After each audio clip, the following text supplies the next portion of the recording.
An empty city street at night is a high-risk environment for any small animal. When you add heavy, relentless rain, the situation moves from difficult to life-threatening. A solitary golden puppy is particularly vulnerable here. The water is saturating his fur, and the wind is pulling heat away from his skin, at a rate his body can't sustain. Nearby, a small white kitten sits under a soggy cardboard box. The box is already failing. It's a temporary barrier that is quickly becoming part of the problem rather than the solution.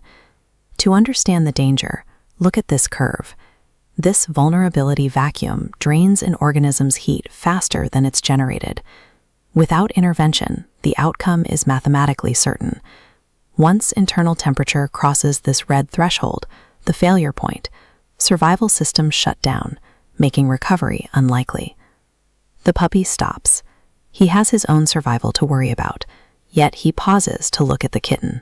He is prioritizing the distress of another over his own immediate need to find cover. This illustrates the double threat of the storm. It's not just the rain that kills. It's the high probability of being completely overlooked while struggling in an indifferent environment. The puppy moves toward the kitten slowly.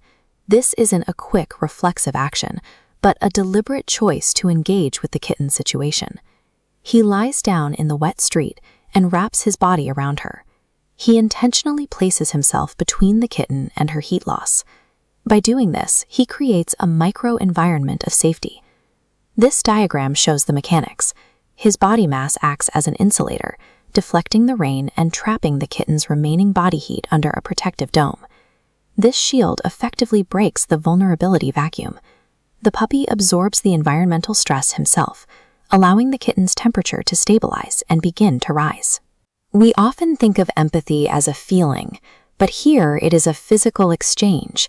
The puppy is taking on the cold so the kitten can survive. By the time the rain stops, they have moved toward a small tea stall. The harsh blue light of the storm is replaced by a warm amber glow. In the storm, there was only scarcity. Now, near the stall light, they find a small amount of food. In survival situations, resources are usually a point of conflict. Choosing resource sharing over competition is a significant shift in behavior.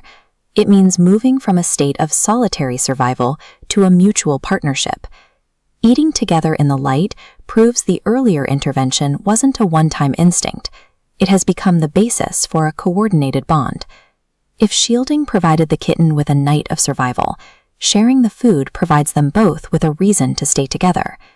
Morning arrives as the storm clouds break, revealing a clear sunrise over the road. The immediate threat of the vacuum is gone.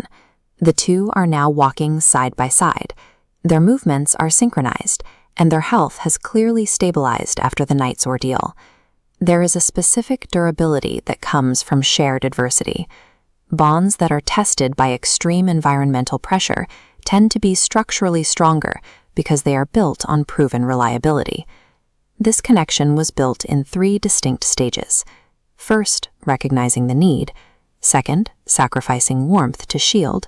And third, choosing to share resources. These 3 stages take the idea of a bond out of the realm of chance and turn it into a series of active, survival-based choices. They are no longer 2 separate strays fighting the elements in isolation. They have coordinated their efforts to form a single, resilient team. The most difficult conditions, the coldest nights and the broken shelters, often serve as the necessary starting point for this kind of cooperation. By surviving the storm together, they have ensured that they never have to face the long road alone.